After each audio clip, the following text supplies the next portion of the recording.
Hey, we're live. Welcome, Adam Kreek, to Crossy's Corner. Oh, it's great to be here. The voice of rowing. I'm now talking to him. That's what a what Wow. experience. It's nice to meet you, Martin. That's very kind of you, Adam. I've seen you row lots. I saw you row in, well, I think every World Championship you've rowed in, and in two Olympic Games as well. Mhm. I guess some of the people watching might not necessarily know everything about you. You seem like an amazing guy, really centered, really grounded, family man, three kids, wife, and then Yeah, around very busy. Very around busy. that, yeah, around that, you've got this amazing career as one of North America's top management consultants and executive coach. And some of the old guys that I row with have been very interested in that. Um, that job and author as well. One book so far. I guess there's more on the slipway. Is Yeah, that well, there's more being more being, I'll use this as an opportunity to peddle my book. Here it is, Responsibility Ethic. So for people interested in leadership, personal development, there's 12 ethics, 12 chapters in the book. Each chapter starts with a story and then moves into different principles, or whether it be a leadership principle or a personal development principle, along the lines of success, failure, how to be a better coach, better team member, lead better teams, be more resilient, recover more effectively, enact something I call providence. Hard work plus faith, yeah? results equals results. So I'm pretty proud of the book. It achieved what I wanted it to achieve, but it took a while for me to pull it out of my brain and put it on paper. You But said 10. You said 10 years it took you. yeah, 10 years. Well, because I wrote the first copy of my book and I thought, this would be interesting to me and maybe a dozen other people. And they say when you're writing an autobiography, the first copy you write for yourself, and you have to deal with a lot of your own bullshit and clarify your thinking. And then I rewrote it with in mind for my target audience, which is leaders who lead at least 100 people, maybe 500, 1,000, 10,000 people. Those kinds of leaders in organizations who you're a leader of team, you're a leader of department, or maybe you're a leader of a medium-sized corporation, so that you can not only gain inspiration from the stories that I share, but there's actual tangible takeaways that you can pull out of it. So I've put it down, rewrote it a couple times, brought in a great editor from California, Peter Economy, and then we Yeah. rewrote each chapter probably another 8 times.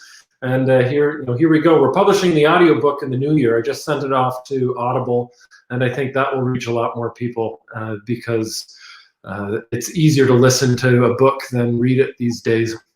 Yeah. Are you reading the Audible one? Yes, I am. Yeah, so you get my voice and energy. So I think that's a positive thing. I hope it is. Was there ever any doubt about your first, or I think it's the second chapter where you kind of introduce it, but that first chapter where you talk about your boat overturning on the Atlantic, was there ever any doubt that you would start with that? Well, there was originally the first chapter. Well, originally the first chapter was about the first World Championships I won, because it was that paradox of victory whereby you can anticipate feeling upset and depressed and empty if you do not achieve your athletic goals, but to feel the same way when you actually have achieved your athletic goals is a bit of is a bit surprising. And so we won the Seville World Championship. It was the first time a Canadian men's 8 had ever won a world championship. So we'd set history and we had won. And the end was very unsatisfying for me, and it was depressing, and it caused a bit of soul searching for me to figure out what my values were and what I truly valued out of the experience, and and to not get distracted with some of these what I call toxic goals in the book. So I initially talked about that and thought that as being the first chapter. Yeah. And I thought about, well, maybe winning the Olympics would be a good one, because that's a great story. I'm very proud of that sports writing too in that chapter. But at the end of it, I went through a series of pre-readers, and the comment was, well, I didn't really get into it until you told the story of your capsize in the Bermuda Triangle, and then I was hooked. And so, well, okay, start with the most exciting part, bring people in, and then hopefully you catch the momentum, and you take the ride of the book, and you get the learning, and you get entertained, and you get inspired. So that's how it turned out. But it was quite an experience capsizing the Bermuda Triangle. Glad we survived it. I was just texting my crew yesterday. We were still good friends. One of my friends is he's circumnavigating the globe under human power without using a motor, and I think he's in India right now. I'm not sure. I'm looking to go down to South Africa, and just picked up a sailboat. So. Do you ever get tired of telling that story? I mean, it's compelling. It just leaps at you off the page. Yes, not really. You want me to tell it right now? Yeah. Okay, so let me set the stage, because we'll probably have a lot of rowers listening to this. I'm an international rower rowing for Canada. We had won the Olympics, and after that I felt I was done with my international competition. I didn't have that fire. You want to go to hell and push your body to that limit, and the fire was gone. The competitive fire was gone.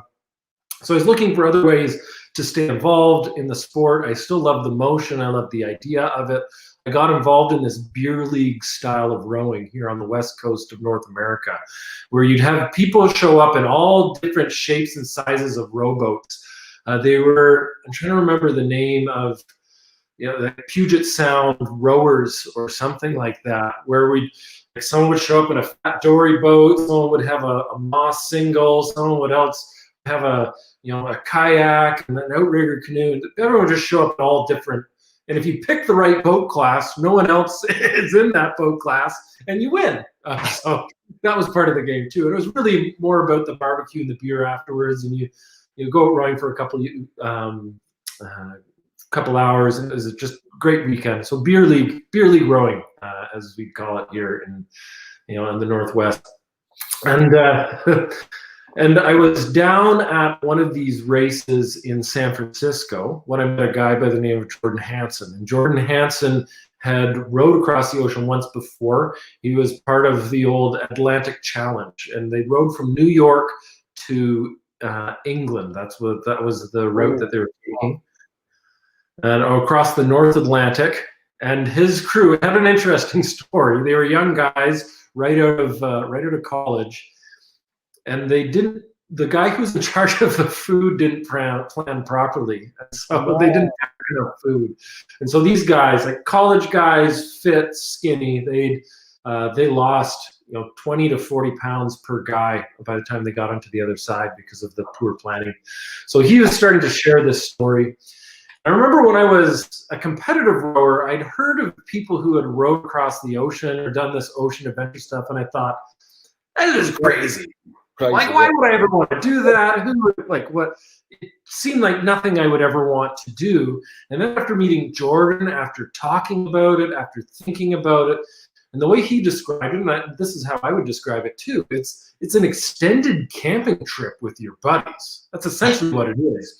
You're out there, you're on this boat, you're fishing, you have your food, you're hanging out, you're doing all that magical stuff that happens when you have an extended adventure. You peel off the layers of the onion, you connect with your authentic self, you connect deeply with those that you're adventuring with, especially if you have people who are values aligned with you.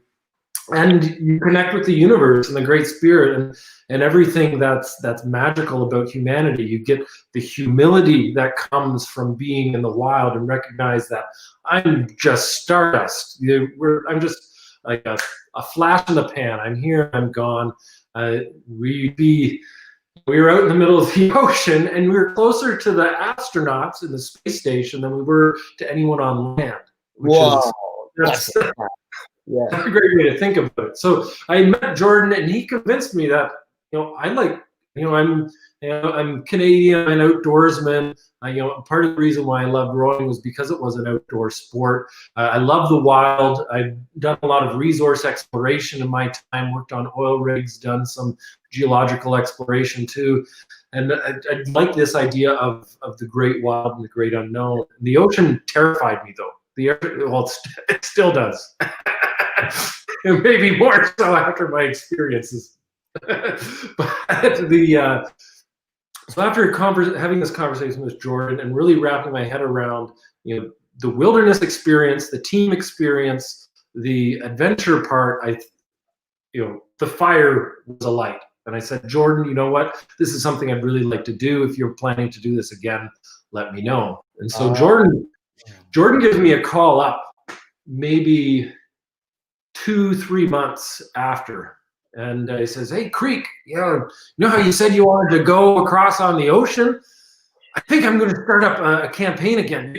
But I need you to come along. I need someone else. I need your energy. And I'm like, no, I don't want to do it. He says, oh, come on. I was like, well, first off, I want to understand the safety. And so we started talking through the safety and how to make sure that we could get to the other side safely without being injured and hurt and harmed. And we went through it, and he planted the seed, and we ended the phone call with me saying maybe. And I said, maybe I think I might do it, but I really need to think about it. And then it was 2 nights later, and I was there with my wife. We didn't have any kids yet. So I was at this couple's dinner party, which I'm sure you've been at one of these couples parties in your time.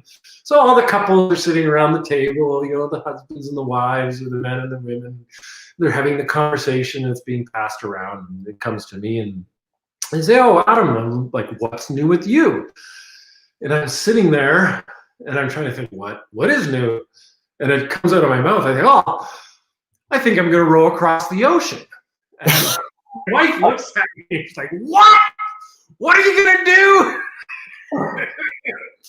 Well, you remember Jordan I met down in San Francisco and called me up and says, you said you talked to him. You didn't say that you committed to anything. Well, I'm seriously considering it now.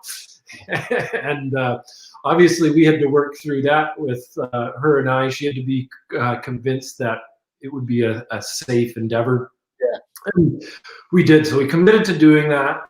And over the process, it took us 4 years. We decided that we were going to be self-supported. 4 years of planning. 4 years of planning. We decided we were going to be self-supported.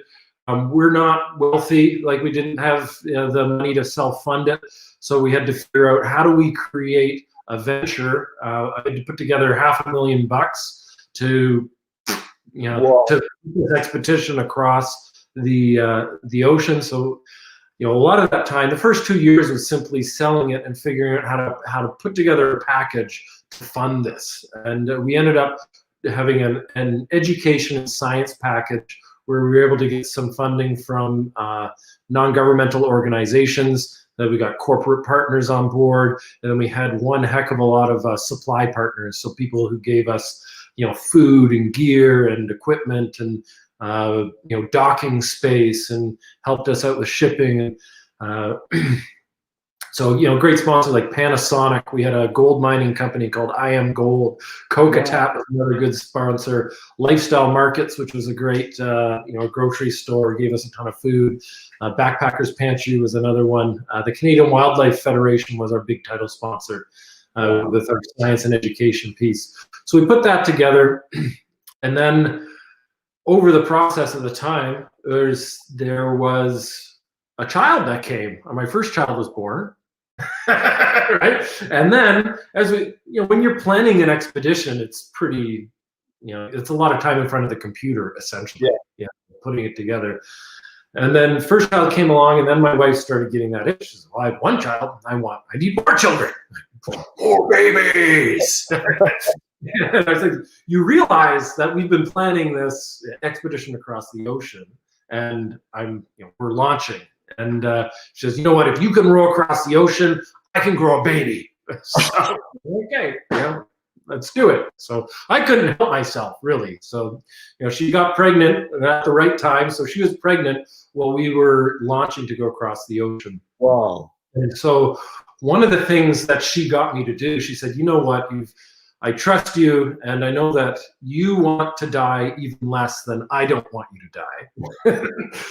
But still, just in case, I want you to write a letter to our son. I want you to write a letter to, he was 2.5 at this time, and just say, just in case you die, what you want him to know. And that was, I ended up putting that off.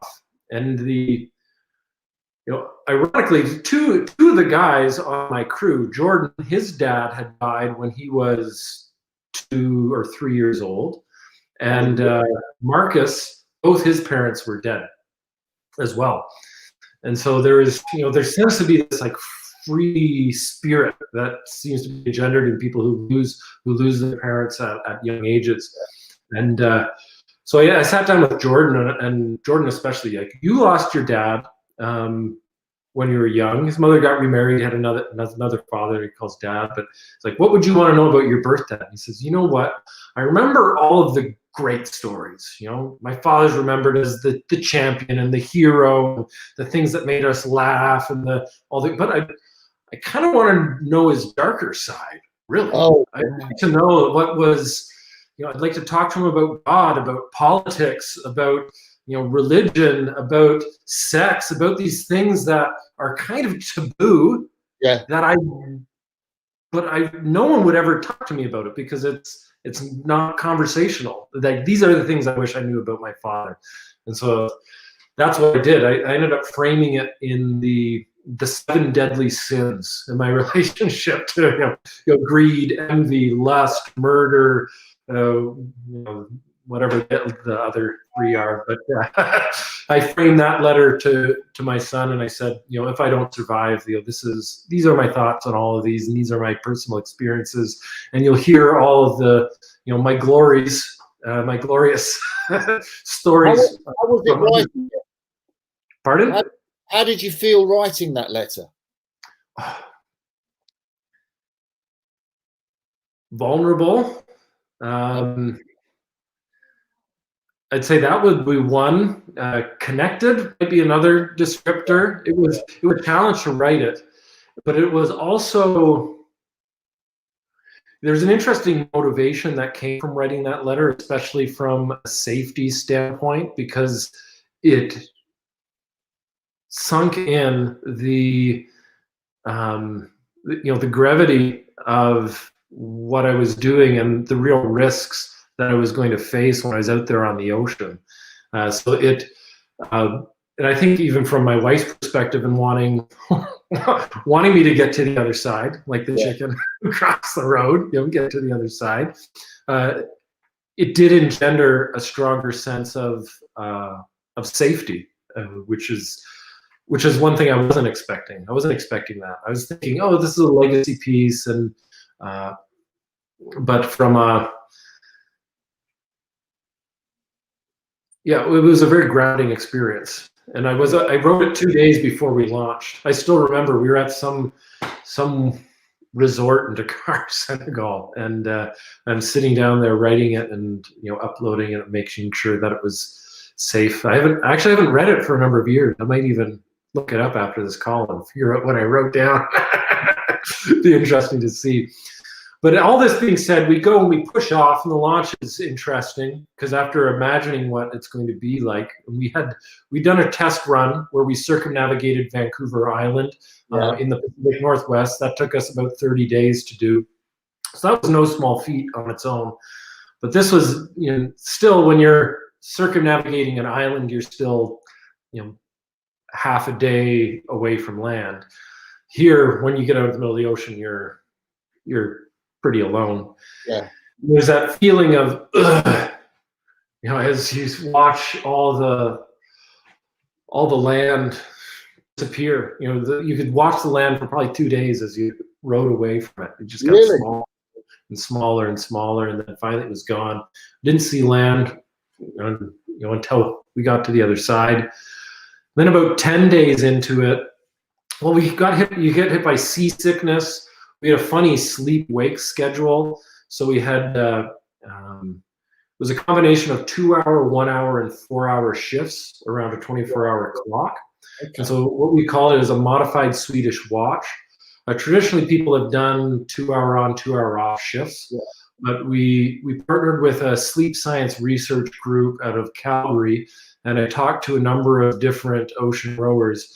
We found that having one 4-hour sleep segment in a 24-hour period made a world of difference. You're actually able to go through 2 REM cycles and get deep regeneration. And so we chose that, and it worked. After about 14 days, we felt adapted to that sleep-wake cycle. The issue was that you're rowing 12 hours a day on top of cooking, we had scientific responsibilities, communication responsibilities too. We had 30,000 school kids in America and Canada and West Africa who were following the row. And so we had a bunch of these responsibilities. And so we were starting to adapt. We had some seasickness, got over that. And then day 12 was when we got hit by our first, we were hit by small storms, but our first really big storm, and it picked up our boat, and it was about the size of a 3-story house, and it picks us up, and it throws us down. We get to the trough, our oar breaks, and that was really uncomfortable. It was scary. You came close to death, and again, getting back to this idea of, writing a letter to your son and saying, if I die, this is what you should take from it. And none of us wanted to do that. So we ended up throwing out something called a sea anchor, which is an underwater parachute that aligns you with the weather. You're able to bob up and down. And we took out the broken oar. We replaced it with one of our spare oars. We had 2 spare oars on board. And then it was after that time, we designed the 3 rules of ocean rowing, and we wrote them on the roof of our sleeping cabin. And the first rule was don't die. Second rule is don't kill your mates. and third rule is don't sink the boat. Yeah. So we went through. We had an incredible experience, right? It was connective. After about day 25 to 30, you fully adjusted to the environment. Your brain has cognitively adjusted to it. It's uncomfortable, but it's normal. What surprised me the most was how benign a lot of it was.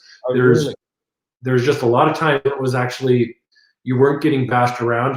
You're sitting there. The waves were, I wouldn't say you take a racing skull out of them, but they were just calm rollers. They were, it was comfortable water. And when you had, when the sun was out, the breeze was light, maybe 15 degrees Celsius. The ocean was maybe 18 to 20 degrees Celsius. It was beautiful. It was really enjoyable and kind of a little boring. And and you get into this rhythm where it's like, what are we gonna do today? And this joke with Pat was my teammates. What are we gonna do today? Well, we'll get up, do a little bit of rowing, eat some food, have a nap, do a little science, and then do a little bit more rowing. And there was, one of the gifts was the meditative experience that you'd have. You'd sit there and stare at the waves, and you'd lose your thought, and you'd resurface these old, just from a self-actualization standpoint, you'd have these memories that for some reason were buried deep in your brain, and for some reason an axon and a neuron decide that it's going to reconnect and say, hey, remember when you were 8 years old and your mom made you eggs and toast? Well, I'm just going to bring you back to that moment. And so then you're reliving these interesting experiences from childhood or your teen years, especially, because that's where a lot of memories are formed and then somehow blocked out.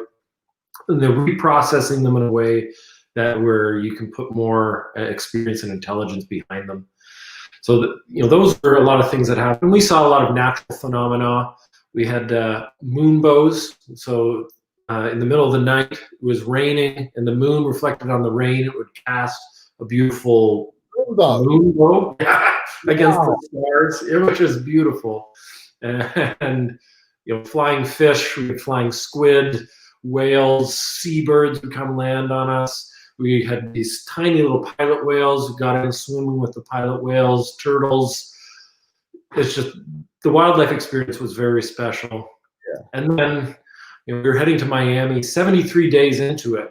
So this is a long time if you think about it. 2.5 months. 2.5 months in a very small space. 2 meters by 3 meters on the deck, and then 1.5 meters by 2 meters in the cabin.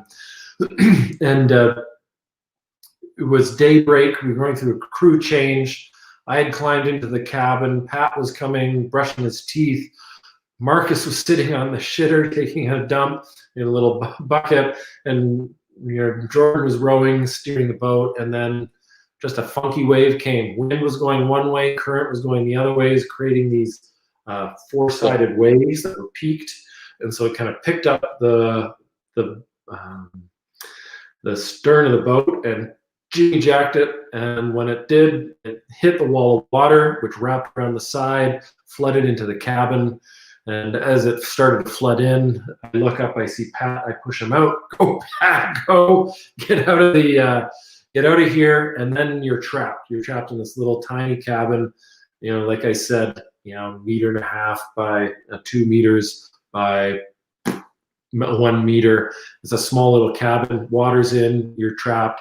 So I'm bushing around, and I push my hand up, and I feel the floating cushion, and I realize there's an air pocket. So I pop my head up, and I have this just extreme moment of presence. And the only reference point I could have to that at the moment was this, like, sitting on the start line, international racing, where there's just nothing else matters except right now. I am nowhere except right here.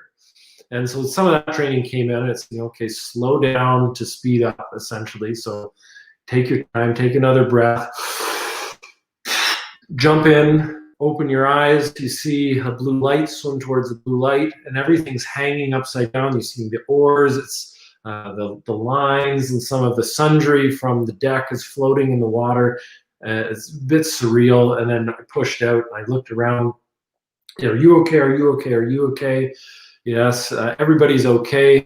Is this an emergency? Do we press the beacon? And we look around. Jordan, yes. Me, yes. Marcus, yes. Look at Pat. He's like, I've already pressed it. So the rest of them, okay. So the rest of us press our own beacons. We had 4 beacons, one for each of us, and one attached to our emergency life raft. So we inflated everything. We went through it. We'd done all the prep beforehand, the safety prep, which was actually quite helpful. Yeah. Then, what was it, about 6 hours after we capsized, 5 to 6 hours after capsized, search plane showed up, and then we got in contact with them, and they diverted a couple ships. The first ship was the Tanais Leader, and it was heading to St. Petersburg, Russia. So you're like, okay, well, we're halfway across the ocean. Just go to freaking St. Petersburg, but we're not going to complain. And then they found a second ship, the MV Hygiene, and they came, and they were going to Puerto Rico. So that would have been easier. Oh, that was easier because half our crew was American, versus trying to process everything in Russia because we lost our passports and everything. So so they pick us up and brought us to San Juan, Puerto Rico, and and here we are. What? 7 years later. Were you ever tempted to go back again into the ocean? Yeah, and complete it. Well, like you said at the beginning, I'm a family guy, and so I'm now in the spot where I have a 2.5-year-old.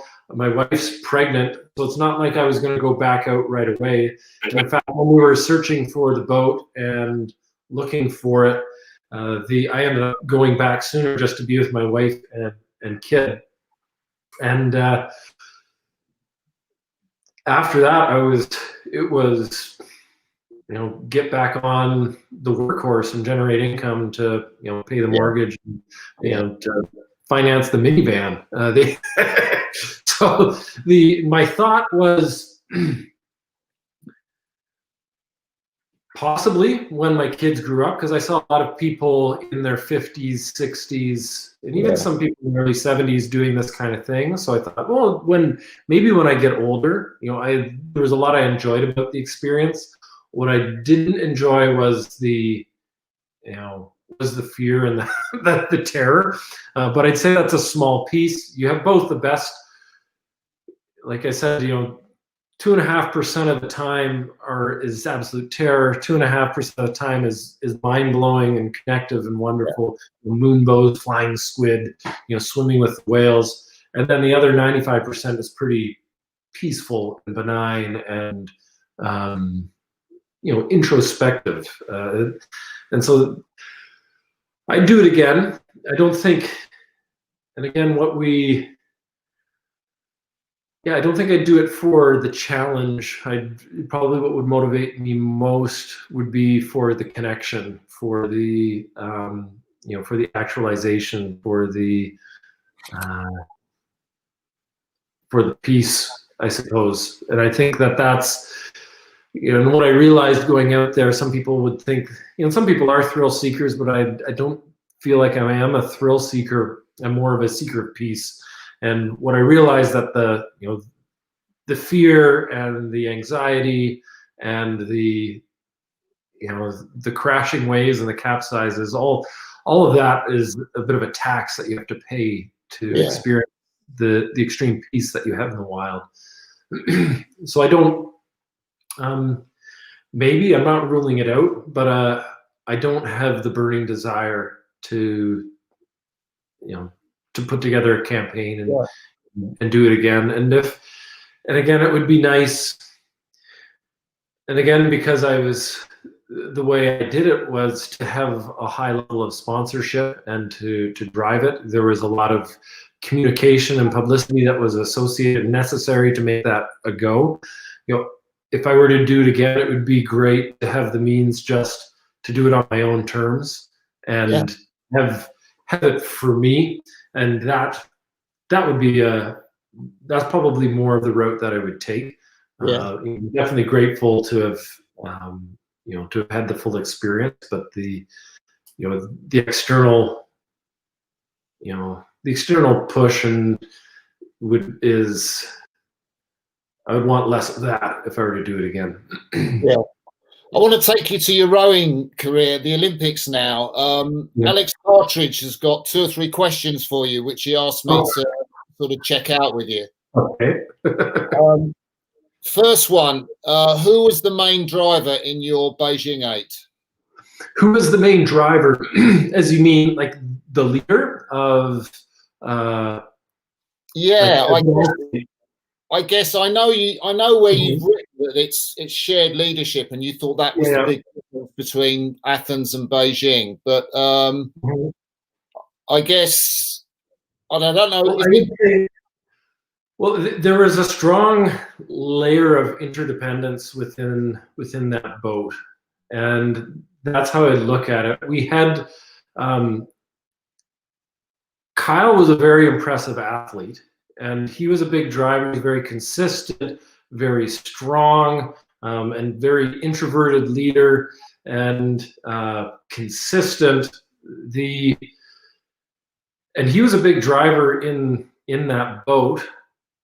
But then I think of guys like Jake Wetzel, who was very aggressive and nonconformist and a bit of a maverick, and he was another big driver within the boat because of his mindset. He was probably one of the best racers. I'd say from Kyle knew how to train and prepare and do things properly. Jake knew how to show up and fire it up. And I think of a guy like Malcolm, who has just a physiological phenom, someone who had, whenever the longer the race would go or the longer the ergs would go, he would just be able to keep the power and keep it going, which was absolutely mind-blowing. So there's another driver. And then we had a guy like Brian Price, who is our coxswain, who had a lot of experience and was very nimble, was a good steerer. If you were to even look overhead when you're to look at our Olympic race and just even look at the British 8 and our 8 off the start, the British 8 turns and then goes straight and loses a seat. So whether it's with steering or starting or somehow that, Brian just, he was able to steer, keep the boat on a knife. He was able to work with the different rowers in the different seats to say, hey, look, you're pulling me too much. And we practiced that start so that we were, we were on that razor's edge. And then as far as a calling perspective, he was able to be super flexible. So we had a broad framework for our racing calls, but he was able to dance around. So we'd every 250 meters we'd have a focus, but he'd be able to pull it forward or push it back and play off the other crews. Oh, the Brits are doing this, so Americans are doing this, the Dutch are doing this. Now it's your turn to go. Let's stick and go. So he was another strong driver, and so I'd say those were some big leaders in the boat. But what about you? Things to say about everyone in the boat, really. What about you, Adam? Pardon? What about you? If I asked the other guys, what would they say about you? Well, they'd say it was positive and very energetic. I had a lot of power. I'd say that was where I would add a lot, especially off the line. I was able to generate a lot of wattage, and I had a good technical feel, so able to set good rhythm from that end of the boat.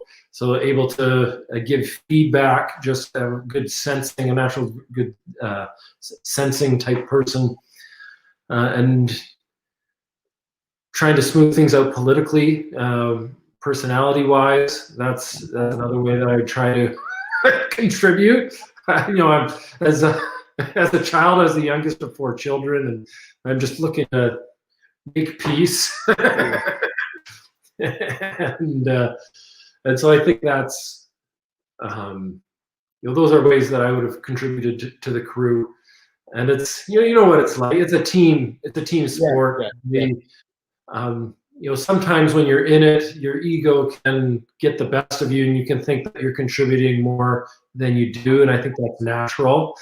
And in retrospect, as we grow and mature, and thankfully I've had over a decade of time to reflect on it, it's the more grateful I am for each of the the men who are in the boat with me, and all that they taught me, all that they contributed, because it was and it still is a group effort. And so the more you can align and come together, the more effective you can be.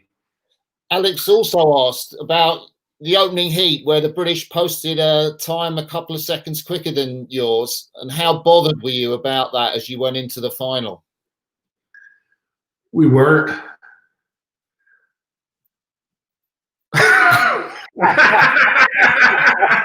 I think that's the answer. I don't know. It's funny how in my book I write a little bit about Stephen Redgrave was making some comments on how we were carrying ourselves around the enclosure and the inside. And it's funny when I hear that and I reflect upon how we had carried ourselves. I think there's just an innate level of confidence in what we could do. And when I think of if, for example, if we put Kyle and Jake in a pair, they probably would have won the pair. That's the level of athletes we had in that 8. And and so we had some really fast rowers in the boat. and we knew that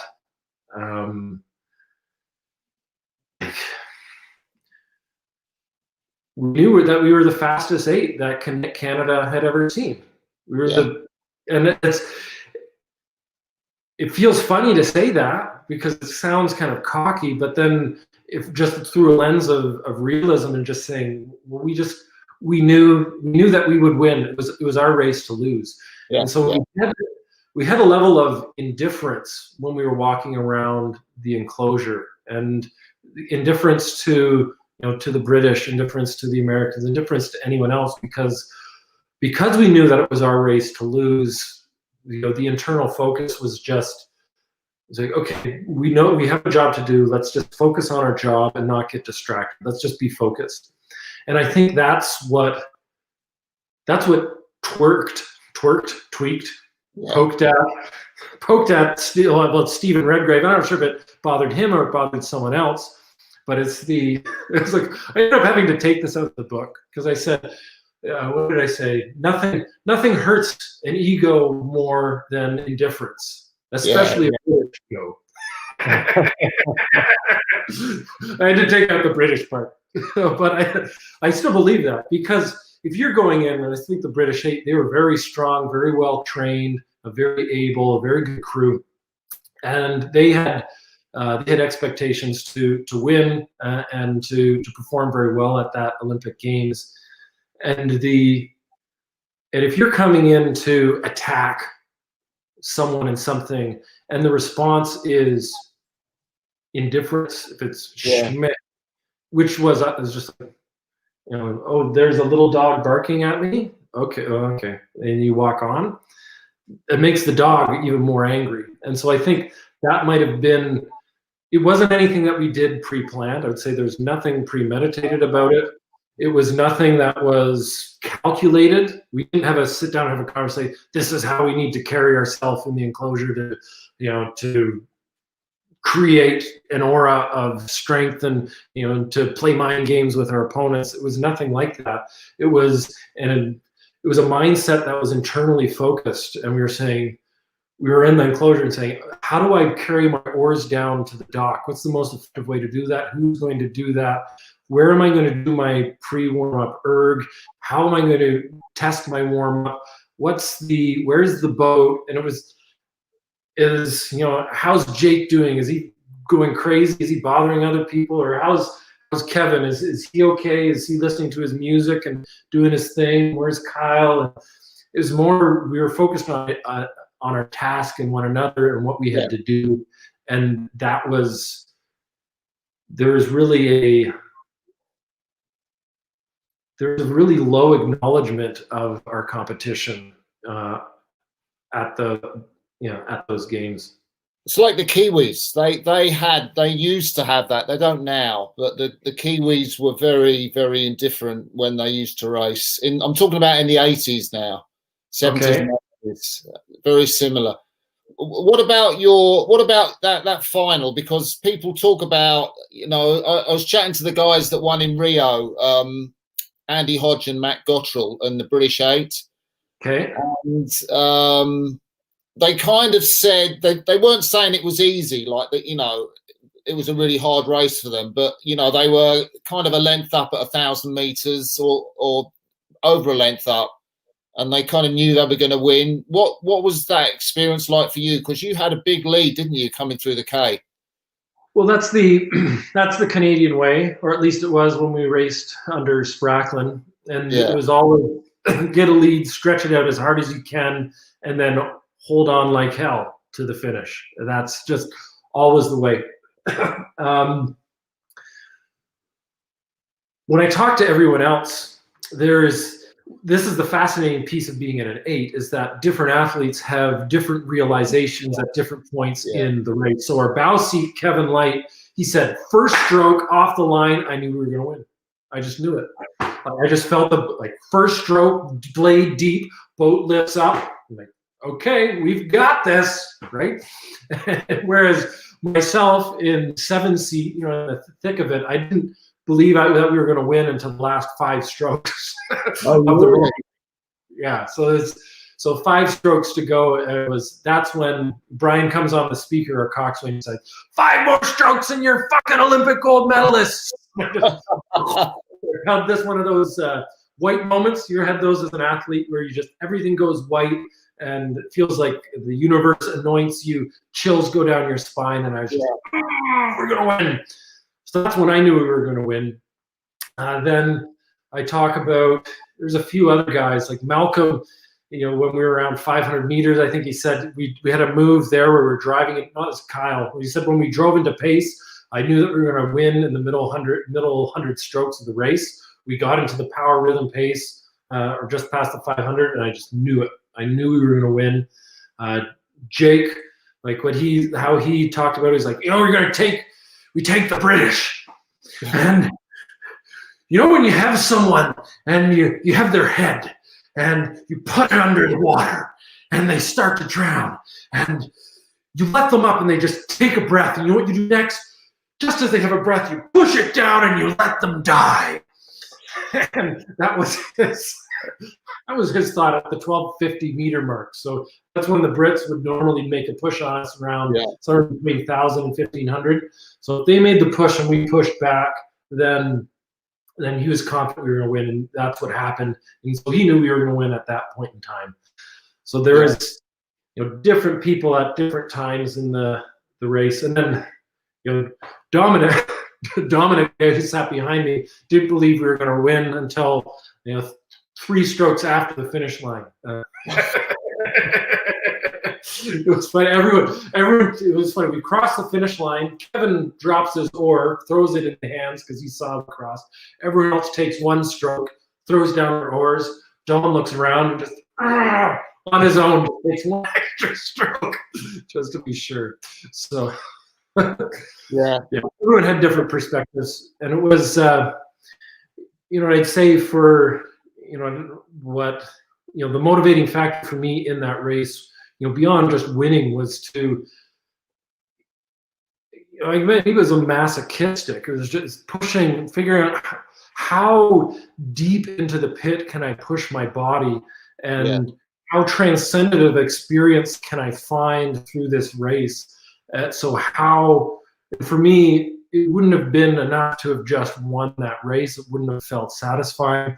What felt very satisfying was that I had left every ounce that I could, and I came this close to catching a crab at around around around the 1200 mark. My mind, like, I laser focus. And I thought about it's funny, I had this thought about the spare of our boat. And I was like, I'm going to take a stroke for the spare. And it was just, I took the stroke, and all of a sudden, like, the blade went in on a bit of an angle and didn't go in. It came out properly. And I was like, oh, shit, so be here now, right? And that would have changed everything. Yeah. I want to take you a bit to an amazing race I saw in the Athens Olympics, which was the opening heat with you and the Americans. How much did you were so close, the 2 crews. The Americans just won that, but how much psychological damage did the result of that race do to you and the crew? Because I still try and work out how come you didn't medal in that Olympics, at least, or you weren't closer to the Americans. Well, I think it did some psychological damage. There were, reflecting upon that race, we had, our stroke seat was having a lot of psychological issues the year before that race. So it's, hindsight 2020, he was having motivation issues just because of the workload. Oh, we've won 2 world championships. Why is the Olympics any different? Want to move on with my life. I don't feel like I'm achieving what I want to achieve. So that sort of thing. We had warm-ups. So we were used to training in the Pacific Northwest, where it was cool and rainy, and a long warm-up was actually beneficial, whereas training and competing in the heat, long warm-ups can hinder you. So, a 20-minute warm-up can actually be far more effective than a 45-minute warm-up. So that was another learning. We, in our in our repechage, our stroke seat got an injury in his pectoral muscle. And so that contributed, and we had, and so we didn't switch the seats around. We didn't bring in a spare. He said that he was good enough for it.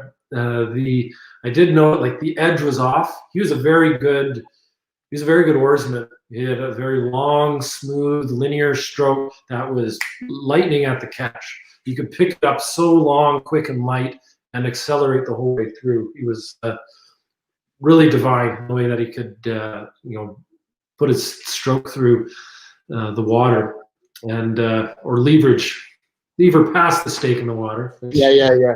I should say. But he was very good. But I think the injury took that snap off, and that was a piece of it.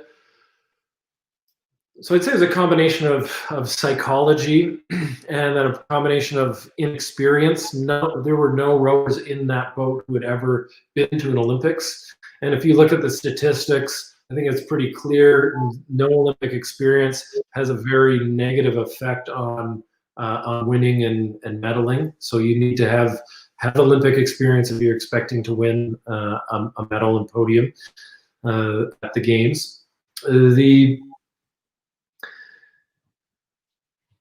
Yeah, and again, it's conflict between our stroke seat and our sixth seat.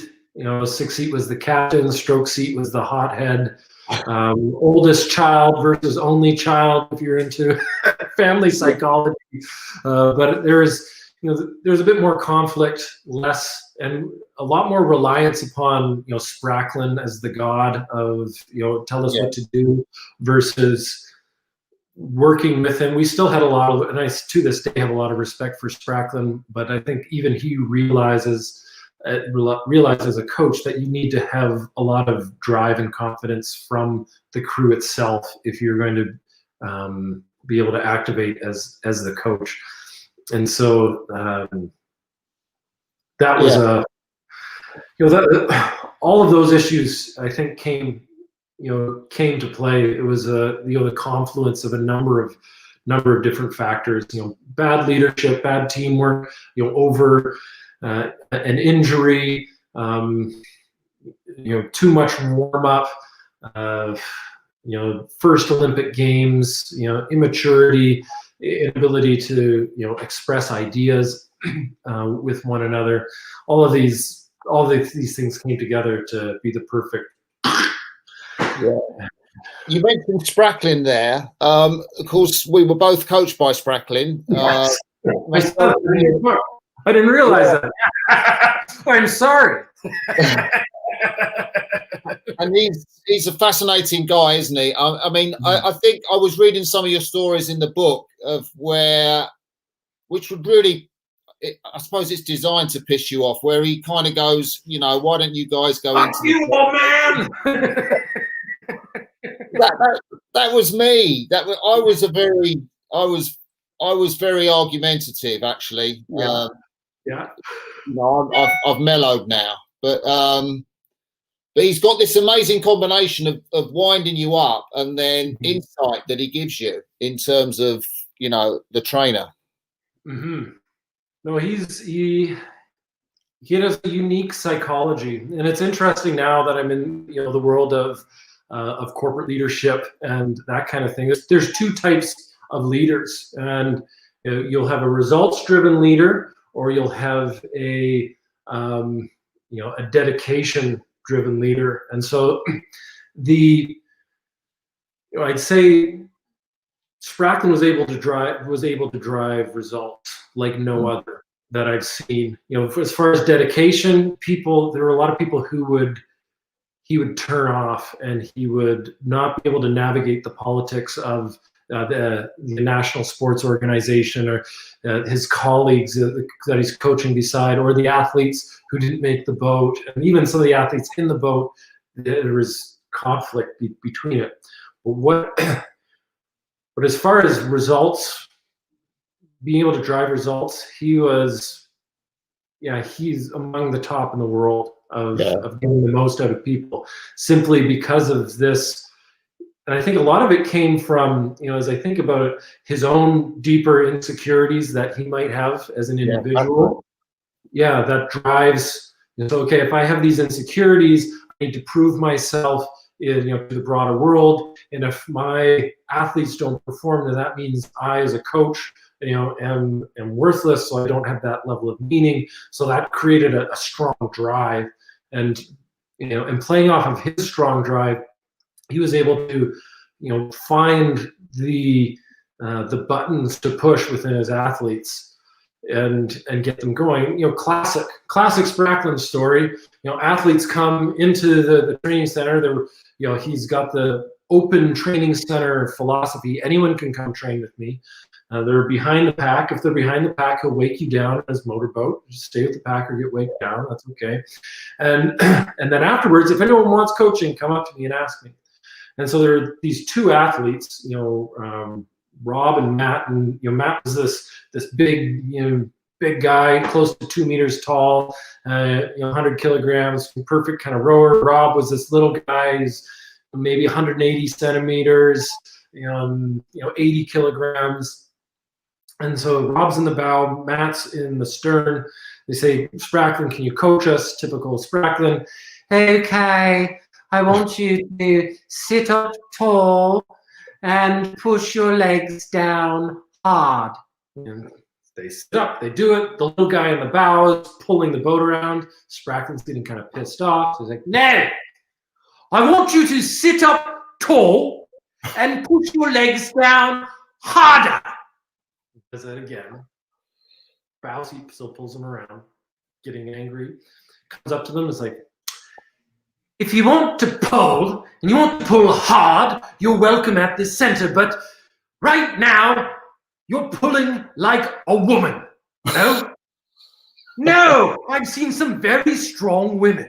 You are pulling like a little girl. Oh. He's off from the boat. You've got the answer there. And so the big guy, 2 practices later, he's gone. And so to a certain extent, he believed that unless you're willing to go through the fire in the training center, and unless you could endure the fire, there's no way you could endure, the furnace of international competition, let alone the red hot magma of the Olympic Games. So he was able to create an element of stress, and then he was also able to create this, this competitive environment. It's all about creating the environment, and within these environment, you have, envy, insecurity, greed, this idea of scarcity. All of these deeper insecurities are fostered within you, especially as a young man, a young athlete, to want to rise up the hierarchy, to prove yourself, to gain the blessing of the coach, to win and beyond that, just simply to win the races. But all of these character traits and all of these drivers were I wouldn't say they were encouraged, but they were certainly seeded, so that both the best and worst parts of our human nature were harnessed to drive the results. Yeah, I'd say that was, I'd say that was my experience too. Let me ask you about Canadian sweet rowing now. What's happened to it? I'm curious to see what has happened to it. They had Dick Tonks come into the play, and he's training the guys. We had an Irish coach for a while, Martin McElroy, and he had very limited success with the men, and the way our funding model works is we have this funding model called Own the Podium. So results are valued and favored. So if you get more results at the Olympic level, you'll get more funding. And so we were able, ironically, when Spracklen came back to Canada, he was able to establish a system and a network to push up a lot of us athletes. We started to win races internationally for the first time since I guess he was back in Canada. Yeah. And because of his poor politics, his inability to manage himself in front of his colleagues or the administrators, he left a lot of bad blood. And afterwards, there was some internal politics where, this is what I see within high performance rowing. I can take a step back. You have success, and a coach drives success. Athletes are successful under this coach. The successful athletes leave. The athletes who haven't fulfilled their desires or had the full level of success, they stick around. And they never really quite succeeded under that past coach. So then they say, it must be that coach. It's not me. I need another system. And so they start fighting against that coach to create another system, that because it obviously didn't work with that coach, so they need to find something else, but that creates conflict. Administrators start seeing this conflict and start like, how do I deal with this? And Spracklen, very unable to deal with that kind of conflict. Like, do you want to win? You obviously don't want to win. If you don't want to win, don't support me. Don't give me the money. Right? Like that kind of off. And and so there is internal conflict, and we had some other coaches who had limited success with athletes, and so Terry Paul who's an old coxswain, has had some success, but nothing to stand on top of the mountain and shout about. And then as a coach, and then Martin McElroy had limited success, so he was pushed on. They brought in Dick Tonks, who was able to train the guys and push them to the limit that they were familiar with. But I'm not sure. I'm really not sure, because they've had limited success internationally. So we'll see if the volume that Dick Tonks is prescribing will drive that level. They decided to disband the 8. This was one of the. Oh, really? They disbanded the 8. They decided to focus on smaller boats, especially when Martin came in. Because of the funding model, they said, well, 1 gold medal in the 8 is worth the same as 1 gold medal in the pair. Yeah. So if we look at that 8, and if Jake and Kyle won the pair, and then we put some guys in the 4 and they medaled in the 4, we'd have had way more money having the pair in the 4 versus just the 8. So let's get small boats going so that we can win more medals, and we'll get more money. And this is how the system, this is how the administrators were working with the system, as I understand it. So they went for the smaller boat focus, but weren't able to achieve the results that they wanted. And so, the mistake that I saw was poor succession planning. Taking the legacy of Spracklen and the energy of him, in spite of his his black marks as a coach and an individual and as a politician, find a way to work with him to keep that legacy alive, and keep some of the top athletes engaged in the sport, so that you can continue the success over time. And again, there were many athletes in that 8 who could have stuck around for another quadrennial. It was an attractive enough proposition, but it wasn't. So I think that also came into play, is just the support from the support from financial support, I suppose. As far as how will the Canadians do in the sweep, I think the women will have a good showing. I don't know. I'm not as close with them. I don't know as much as what they'll be doing. I think the men will, they have the physiology. I see the erg scores that they're pushing through in like the 540s for 2Ks, which is mind blowing when I think of that. So they have the physiology. It's the question if they can pull it together for the race, for racing. Adam, we haven't talked yet about Oarboard, which looks an amazing piece of kit. I don't know if you can describe it, but you know, people have asked, you know, is it meant for just plain paddle? Can you train on it? Is it meant for, can it surf? Yeah, well, so the oarboard is a great piece of equipment, and I'm going to say it is not a racing shell. So if you if you want the feeling of a push and a glide, you'll get less of that in the oarboard than you would in a racing shell. But the beauty, what I know, where I fell in love with the oarboard was when like I said, when I got into beer league style rowing, adventure style rowing, when I started to have children, I wanted to share the sport I loved with my children. I wanted to take them out into the wilderness. You'll go row to a remote beach on an island. You'll catch some crabs, have a fire, cook the crabs on the beach. That kind of experience. Yeah. So that's what the oarboard is for. So where I've had a lot of fun with the oarboard, I'll describe it. You take an inflatable stand-up paddleboard, an inflatable SUP, and on top of it you strap with these seatbelt type straps a carriage unit. And the carriage unit sits down. It has a fixed seat and a sliding rigger. And the sliding rigger is unique in that it does not have wheels. It has frictionless plastic. So it's very rugged. It's very resilient. It's very strong. And as well, the inflatable SUP can collapse up and go on a bag on your back. And the oarboard unit collapses down into another bag that you can drag behind you. So if people want to look it up, oarboard or oarboard.com. And on top of that, because of the transportability, we actually designed, as far as I can tell, the world's first two-part carbon fiber oars. So, like sculling oars that have little clips in them. Pull them apart. I'm not kidding at all. It blew my mind when I first saw it. Our inventor Harold Allen, he's a genius. He has an old Finn from a bunch of Finn immigrants up on the Sunshine Coast of British Columbia, and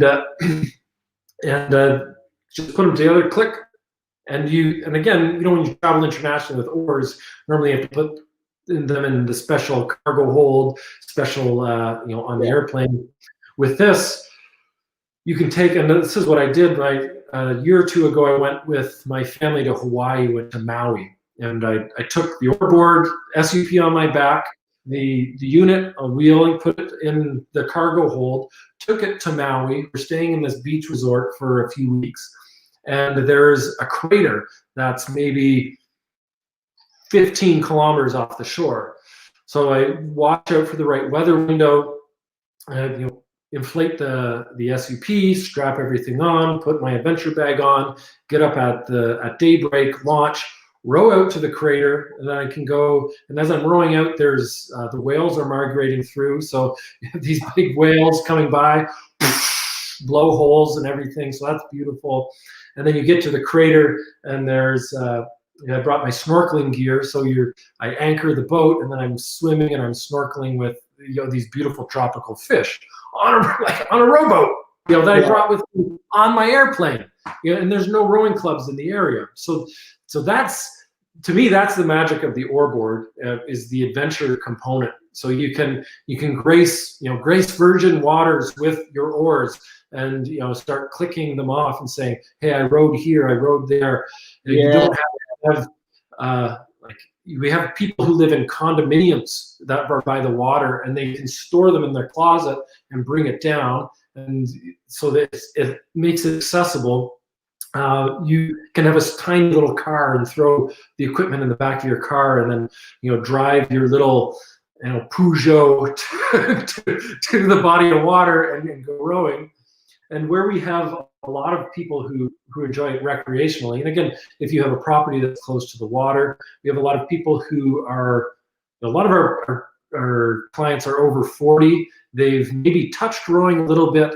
They're less elite rowers, but more people who are interested in it. Or you have people who are just fitness oriented. They spend a lot of time on the ergometer, the rowing machine. They've been at the gym, and they're looking, oh, I'm interested in this rowing thing.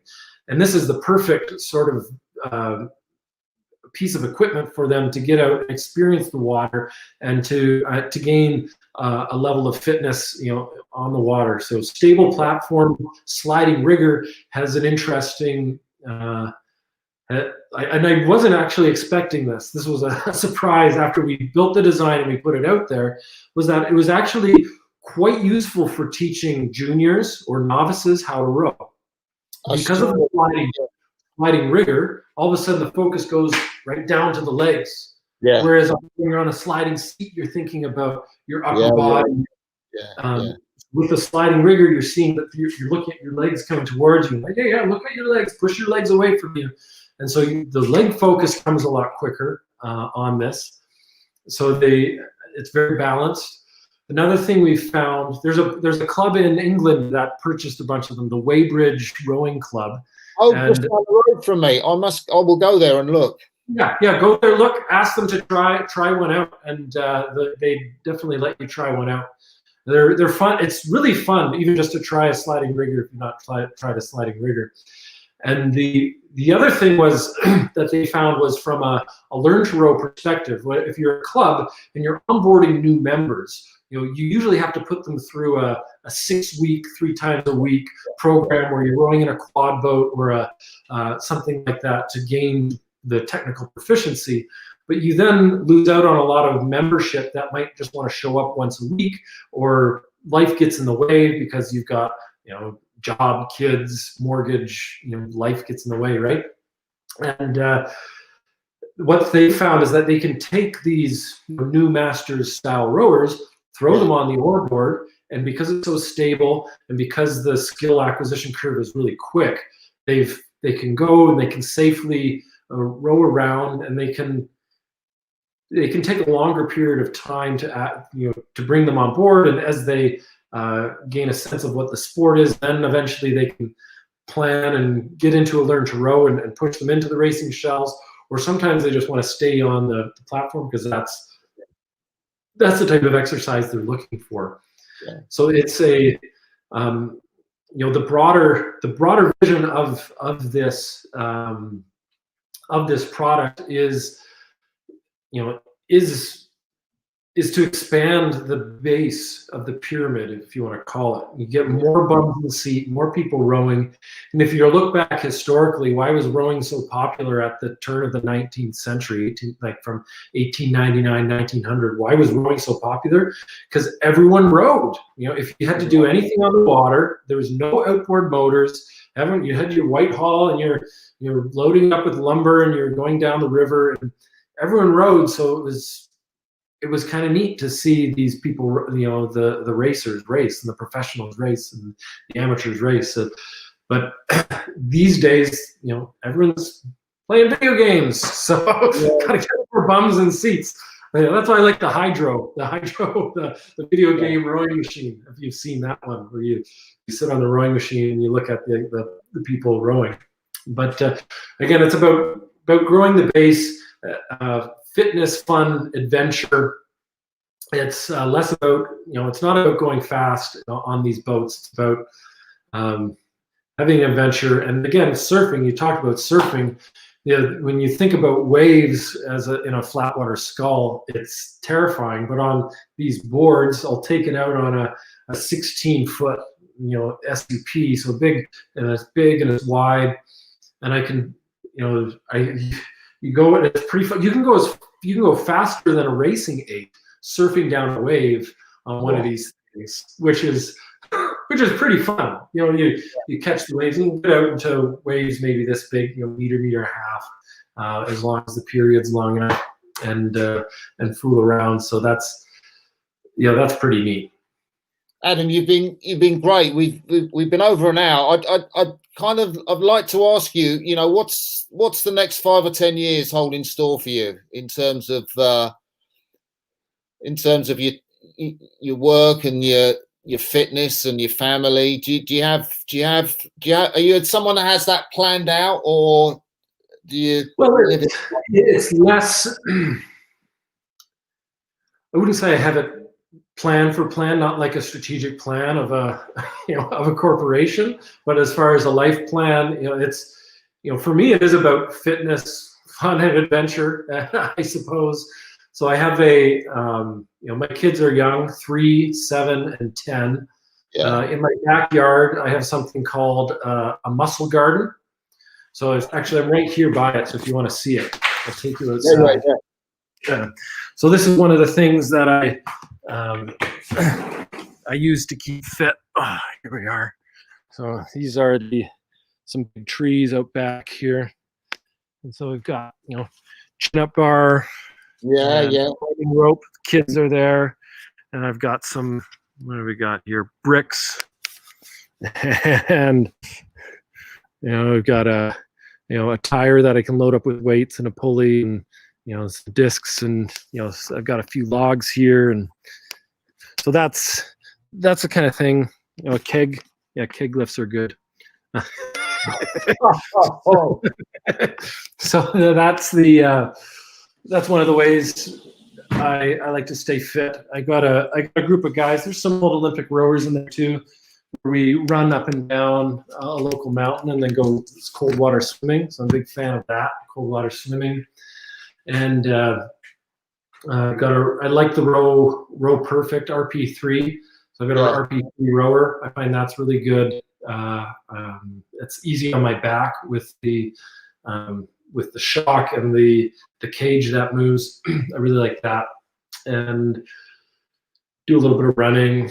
So it's just being fit for life. This idea of being just fit enough to enjoy things. I'll hop every once in a while when racing resumes post-COVID. I hop in a master's boat, but it's more about feeling the burn and earning a couple beers at the end and talking about the old times or talking about the young guys coming up, the new athletes, and trying to see who's racing, who's going fast. So I'd say from a fitness perspective, that's what I like to do. And then I try to climb a mountain every year. So on Vancouver Island. So something that takes a couple days where we have a bit of exposure, clip in and lock in, that kind of thing. Then professionally, I've gotten more focused on executive coaching, executive development. I really enjoy that process, and I've seen the amount of value that I can deliver to people in organizations that they're leading a lot of people. So helping them with their strategic planning, with their leadership, with their teamwork, with even with health and wellness if that's needed. But usually we're focusing more on strategy, organizational politics. That's a big one. And and again, like we were talking about Mike Spracklin and his ability to create an environment that encouraged envy and scarcity, the feeling of scarcity, to create, and even some greed to create drive. That corporations are very, very good at that. And so to have support navigating that system, to be able to maximize earning power and to maximize your position and influence on the organization is really key. And it's I've been able to see some great results with that. Right. Which is satisfying. So I'd say that's where I'll be professionally. Then personally I'll be here, and I've got a contract with the Canadian Broadcasting Corporation. I'll be covering the rowing in Canada as the commentator the next Olympic. Oh wow, that's fantastic. So I've been watching a lot of Martin Cross tapes, getting some pointers on. Look at that, it's quite smacking right off the course, yes? These boys, they are really grinding now, aren't they? Yeah. So it's... Are you going to do the Olympics commentary? Yeah, the Olympic commentary. Yeah, in 2021, knock on wood. Yeah. Touch wood. Yes. Well, what do you think? Do you think the Olympics are going to happen in 2021? Because you're close to that. I was talking to a German lightweight, Jason Osborne, earlier this week, and he's pretty convinced that they're going to happen. He says he thinks the IOC have got some doses of vaccine for athletes. That's what he said. So he can't see any way they're not going to happen. Mm-hmm. I guess the issue comes with when we start going down the rabbit hole of the Olympic movement, because it's been such a massive investment from, an infrastructure perspective. You want to be able to welcome the tourists and welcome the supporters, but that might not be the case for this next Olympics. It might just be athletes and support staff, depending on how well we can distribute the vaccine. You might be right. I hope I get a vaccine before I go. That's the only thing. What we're doing here is we've got high-speed lines, so we're doing all the commentary in Toronto. Yeah. So that, we won't even be on the ground. Yeah. And Adam, before we end, just when can people get hold of the Audible version of your book? When's it coming out? Well, we just submitted it to Audible late last week, and what Audible said is that they will have it out in 30 to 90 days. Okay. So it's just keep your eyes out for it. You can buy the paper copy, on Amazon as you'd like, but the Audible copy will be out in the new year. So I'm thinking end of January or February is most likely. Perfect. Adam, you've been an absolute star. Got some fantastic stories. I feel I've only just scratched the surface of Adam Kreek, but that's been great. Mm-hmm. Well, it's been nice to connect, and I know this is your show, and your job is to ask questions of people and not talk about yourself. So I'd love to at some point in the future get to know Martin a little bit better and learn more about you. But this has been nice, and kudos on getting the show so up and going, because I think it adds a lot of value to the community. Any help you need with commentary, you know where I'm at. So I mean that in terms of we get quite a lot of information and stuff you may not get. So you'll get. What do you mean by information? Because my ears are starting to perk up. All the competitive records of everyone in the race. Where they've been in previous World Cups or World Championships, ages, things like that. It's quite useful to have. Well, it might be nice even to, I will reach out, and if you're open to it, I'd love to even compare notes before the races and just talk about what you're thinking, what you're seeing, and even those conversations beforehand gives little snippets to throw into the commentary when we're on air, and makes it more interesting for the viewer. Love to do that. Okay, we'll end the live broadcast, the live part of this broadcast now, Adam. So I'm going to say thanks and bye to everybody that's watching. Thanks for tuning in, and see you again sometime. Bye.